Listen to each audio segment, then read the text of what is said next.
welcome back. If you are a subscriber of mine, if you are new to my channel, thank you so much for stopping by. And I just want to say a big thank you, guys. I just hit 1,000 subscribers on my channel. I never thought that would happen, so that's a pretty cool thing for me. So I just want to say thank you and for your support, and I'm just loving I can't believe that I hit 1,000 subscribers on my channel. It's kind of blowing my mind. Anyway, you guys have been asking for this look, a tutorial on this look ever since I did my review on the Jeffree Star Beauty Killer palette. I will link that video down below. Now, I wanted to create this look for you, which obviously I have, but I wanted to do it with some different drugstore alternatives because I know there's a lot of people who feel very strongly about the Jeffree Star palette, or they're not getting it just because they don't think they can get a lot of use out of it, or they're just not interested, but they still wanted to create this look. So I did create this look using 2 drugstore eyeshadow palettes, which together, these are the Milani Must Have Neutrals in the Everyday Eyes collection and the Plum Basics. Together, these are 20 bucks, so even if you get both of them, you're still spending less than half of the Jeffree Star palette or these colors. As you will see, you probably already have them in your collection, so this is just what I used. But I used all drugstore products today except for my MAC Soft Ochre paint pot, but I always use that to create this look. But I hope you guys enjoy it. Yeah, I think that's all I have to say. I'm gonna jump into the tutorial. Alright guys, we're going to go ahead and get started just by cleaning up our brow line. I'm going to use my NYX Wonder Brow Pencil in Light. And I just like to place this right underneath the brow bone and then take a small concealer brush or lip brush and smooth that out. This is just going to help create a nice clean line, clean base, and it's just a step I like to do when doing any kind of more dramatic look. Now I'm going to prime my eyes with my MAC Soft Ochre paint pot. This just creates a really nice base for any shadows. It cancels out any discoloration, so again, we're getting a nice, just clean canvas to work with. And I'm going to set everything with a Flower Eel 1 brush and the lightest matte shade in the Plum Basics palette from Milani. And I'll just take this from lid to brow bone. Now with an angled brush and the darkest black shade in the Must Have Neutrals palette, I'm going to start carving out the shape that I want. And I like doing this with a shadow just because it's a little bit easier to change and clean up if you make a mistake. So this takes some time, so if you want to, you can use tape, but just whatever shape works for you. And it's really easy, again. If you make a mistake, if you end up not liking the shape, you can go back and remove the shadow really easily or clean it up. So again, just small strokes and just kind of take a step back, look at what you're doing and see if you like the shape. Now I'm taking a S01 brush from Coastal Scents and that really pretty kind of purpley burgundy shade, and I'm going to start smoking up the color to get that purple fade up to the brow bone. And I really like using little detailed brushes for this, so I'm going to go in with an 815, I believe this is, from Makeup Academy, and more of that burgundy shade. I'm going to start smoking it out and kind of diffusing it. Now I'm taking that same brush and more of that purple shade, and I'm just going to layer it right over the burgundy shade.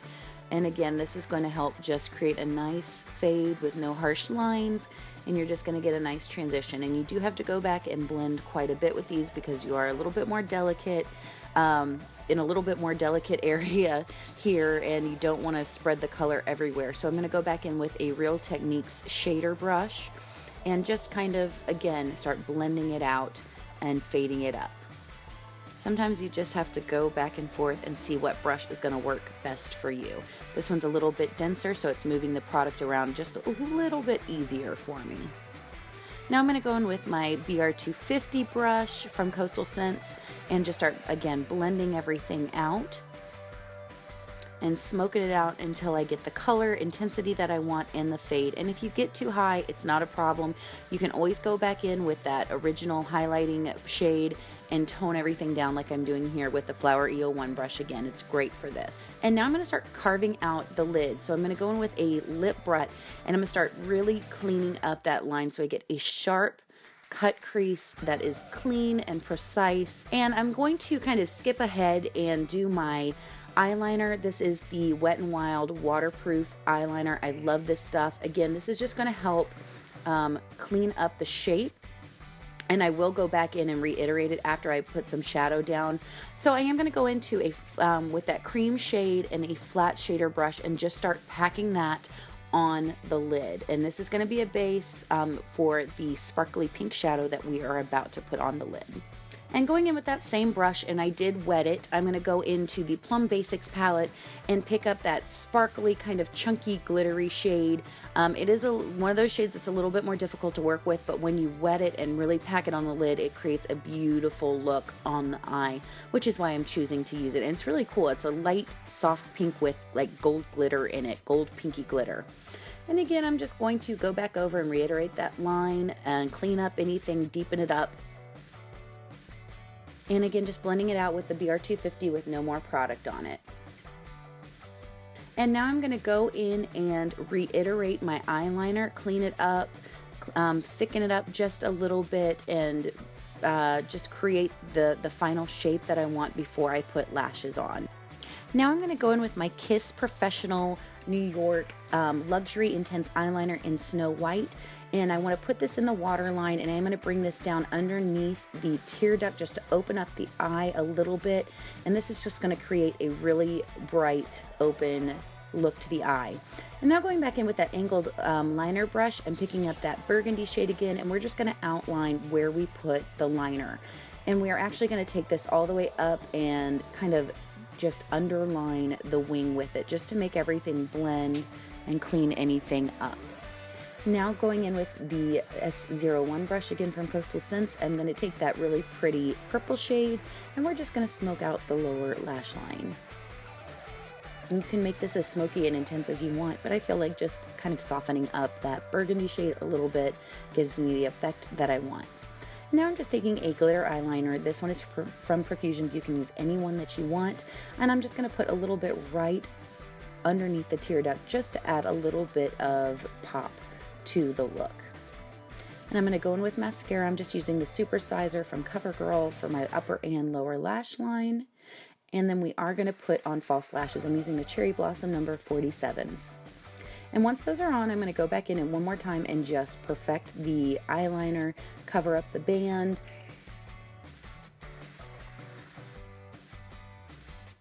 Now I'm going to go onto the face. I'm going to go into my Kiss Professional New York This Moment Blush in Warm Winter. It's a beautiful mauve shade. It's very pigmented, so I did tap it off on my hand before I applied it to my face.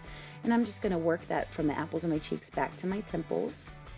And now going into the Profusion Studio Highlighting Palette, I'm going to take that really pretty peachy pink shade and just pop that right over the blush. And I am using my BRC S25 brush from Coastal Scents.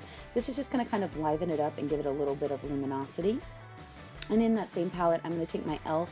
small tapered brush, and I am going to, or this is the e.l.f. blush brush, I believe, and take the lightest shade in the palette and just start highlighting the tops of my apples of my cheeks, tops of my cheeks, back towards the temple. This is a really pretty highlighter. It's less intense than the Pro Makeup Case highlighters, but it still gives just a beautiful glow. It's kind of hard to explain the difference. I'm going to have to do some comparisons with them, but I'm really liking them so far. And I am going to take this just right above the peak of my eyebrow, just to again add some contour and definition to my forehead, which goes on forever. And I'm going to take this right on the tip of my nose, along my Cupid's bow. Now I'm going to use my Milani Amore matte lipstick in Obsessed. It's a beautiful deep wine berry tone, and it really kind of brings out the purples in the eye look, which can be a little bit more subtle with a different type of lip color. Once I have that on, I'm going to go in with my Milani Amore metallic lip color in Chromatic Addict and add that just to the center of the lips and just kind of mush it all together. But guys, that's the finished look. Alright everybody, so this is the finished look. I think it's a lot of fun. I think it is definitely over the top, but if you want to just expand your makeup horizons, these are the best looks to do that, because it teaches you that you can do more than you think you can, and you know more than you think you can when it comes to makeup. These types of looks are just awesome for honing those skills, learning about your products, learning about your face shape, learning about tools, learning what works for you. And I say it all the time, these types of looks take a whole lot of practice and a little bit of patience. But I really hope you guys enjoyed it, and enjoyed the fact that I did recreate it with all drugstore products. Now, if you do have a Jeffree Star palette, or you have the Beauty Killer palette and you are interested in some looks, I did do a Fresh Fierce Fabulous with that palette. I'll link that video down below as well. And a Fresh Fierce Fabulous is, I know a lot of people do the 3 looks with one palette. I kind of take it more to the extreme, where I'll do, because I want to show you the versatility of a palette, I will do a really simple, everyday, appropriate, easy beginner's look. I'll do one that is more structured, artistic, kind of almost drag inspired, because I think drag makeup is beautiful, obviously. And I'll do one that just makes me feel fabulous, whether that be simple, super extreme, or somewhere in between, just to, so you get an idea of what you can do with a palette. But again, I'll link that down below if you are interested in that look. I'll link my review for the Beauty Killer palette down below, because that's where all the requests for this look came from. But as always, guys, thank you so much for hanging out with me. You know, playing with makeup, it's like my favorite, one of the favorite parts of my day, and you guys just are amazing. So if you guys do recreate this look, definitely tag me on Instagram. Let me know down below where I can check it out, because I would love to see your looks. But as always, thank you guys so much for hanging out, talking about makeup with me, playing around with me. It's just one of the best parts of my day. But I hope you guys have an amazing day, have a rockin' week, and I'll see you next time. Bye.